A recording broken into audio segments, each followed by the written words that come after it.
Saudara, mari kita membaca dalam 2 Petrus 1 ayat 3 sampai 7. 2 Petrus pasal 1 ayat 3 sampai 7. Dari sini kita melihat apa yang perlu kita kejar.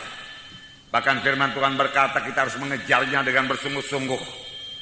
Tidak dengan separuh-separuh hati, tapi dengan bersungguh-sungguh kita mengejar maksud Tuhan ini supaya jadi kepada kita. Karena kuasa ilahinya telah menganugerahkan kepada kita segala sesuatu yang berguna untuk hidup yang saleh oleh pengenalan kita akan Dia yang telah memanggil kita oleh kuasanya yang mulia dan ajaib.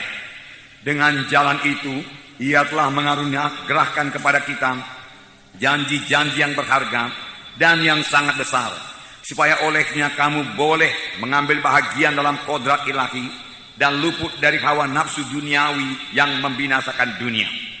Justru karena itu kamu harus dengan sungguh-sungguh berusaha untuk menambahkan kepada imanmu kebajikan, dan kepada kebajikan pengetahuan, dan kepada pengetahuan penguasaan diri, dan kepada penguasaan diri ketekunan, dan kepada ketekunan kesalehan, dan kepada kesalehan kasih akan saudara-saudara, dan kepada kasih akan saudara-saudara kasih akan semua orang.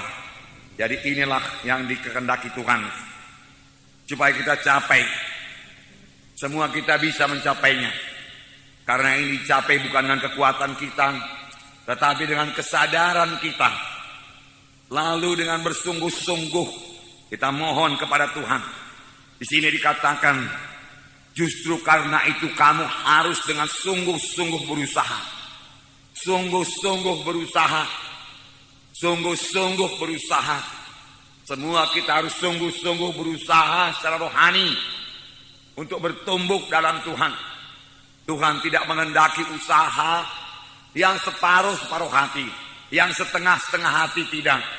Tetapi Tuhan minta kita supaya kita semua bersungguh-sungguh berusaha untuk bertumbuh dalam Tuhan, untuk mencapai apa yang dikatakan Tuhan tadi, supaya bertambah-tambah dalam iman, bersungguh-sungguh berusaha, supaya iman kita itu bertambah lagi dengan kebajikan atau kebaikan. Kita harus bersungguh-sungguh berusaha. Jadi ada bahagian kita yang bersungguh-sungguh berusaha untuk mencapai hal-hal tersebut. Bukan otomatis saja itu jadi kepada kita. Dengan kata lain, kalau kita tidak bersungguh-sungguh berusaha, apa yang dituliskan ini, hal-hal yang dikatakan Tuhan ini tidak jadi kepada kita. Ada bahagian kita yaitu bekerja dengan sungguh-sungguh, bekerja secara rohani, menyadari keadaan kita secara rohani. Lalu kita merindukan sungguh-sungguh, misalnya supaya iman kita bertambah-tambah, supaya kebaikan kita bertambah-tambah, supaya ketekunan kita bertambah-tambah, supaya hikmat kita bertambah-tambah, supaya kasih kita bertambah-tambah, kesalehan kita bertambah-tambah. Kita harus bersungguh-sungguh berusaha. Bersungguh-sungguh berusaha. Bagaimanakah bersungguh-sungguh berusaha? Bersungguh-sungguh berusaha yaitu dengan menyangkali diri kita, sehingga bukan kehendak kita, bukan kehendak saya, tapi kehendak Tuhan yang jadi. Roh Kudus mau memimpinkan kita.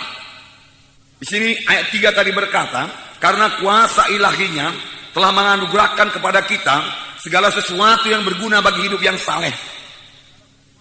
Kuasa ilahinya telah menganugerahkan kepada kita segala sesuatu yang perlu untuk hidup yang saleh. Apakah yang telah dikaruniakan Tuhan kepada kita? Mari kita lihat supaya kita bersyukur kepada Tuhan. Apakah yang telah menjadi milik saudara setelah saudara mengikut Tuhan? Kuasa ilahinya telah mengaruniakan kepada kita segala sesuatu untuk hidup beribadah kepada Tuhan, untuk bisa hidup suci, untuk bisa berdoa. Apakah yang dikaruniakan Tuhan? Yang pertama tentu saja keselamatan jiwa. Kita sudah selamat, itu karunia Tuhan. Yang kedua dikaruniakan Tuhan kepada kita Roh Kudus. Tuhan telah memberikan Roh-Nya kepada kita. Tuhan berkata, aku memberikan kepadamu penolong yang lain yang akan menyertai kamu selama-lamanya. Seorang penolong yang lain yang akan menyertai kamu selama-lamanya, yaitu Roh kebenaran. Dunia tidak dapat menerima Dia, sebab dunia tidak melihat Dia, dan tidak mengenal dia. Tetapi kamu mengenal dia, sebab ia menyertai kamu dan akan diam dalam kamu. Dunia tidak mengenal dia, tetapi kamu mengenal dia. Semua kita kenal Roh Kudus. Semua kita sadar akan Roh Kudus kalau kita mau menyadarinya. Semua kita bisa bersekutu dengan Roh Kudus setiap saat kalau kita rindu bersekutu dengan dia.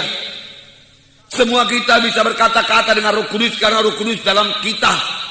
Kalau saudara minta, kalau saudara mulai berkata-kata dengan Roh Kudus, penolong, dia akan memimpin kamu pada segala kebenaran. Jadi kita mengetahui kebenaran karena Roh Kudus mengajari kita. Inilah yang dikaruniakan Tuhan kepada kita. Sekaligus Roh Kudus akan mengurapi kita luar biasa. Kemudian apa lagi yang diberikan Tuhan kepada kita, dikaruniakan Tuhan kepada kita? Firman Tuhan yang berkuasa. Sudah diberikan Tuhan kepada kita. Firman Tuhan tidak kehilangan kuasanya. Jadi baik Roh Kudus itu berkuasa, sangat berkuasa. Firman Tuhan sangat berkuasa. Bahkan firman Tuhan punya kuasa untuk menciptakan. Tuhan berkata, jadilah terang. Dia ucapkan firman Tuhan lalu jadi. Dan sampai sekarang kuasa firman Tuhan itu tidak berubah. Firman Tuhan berkuasa mengubahkan saudara. Dalam Yeremia 23:29, bukankah firmanku seperti api, demikianlah firman Tuhan, dan seperti palu yang menghancurkan bukit batu. Sekali lagi, bukankah firmanku seperti api, demikianlah firman Tuhan, dan seperti palu yang menghancurkan bukit batu. Firman Tuhan seperti api. Kemudian dikatakan lagi firman Tuhan seperti palu yang bisa menghancurkan bukit batu. Apakah maksudnya ini? Firman Tuhan seperti api. Saudara, api itu berkuasa. Api itu bisa membakar sampah-sampah. Dengan perkataan lain, firman Tuhan yang seperti api itu bisa membakar semua sampah-sampah dosa yang ada pada hidup kita.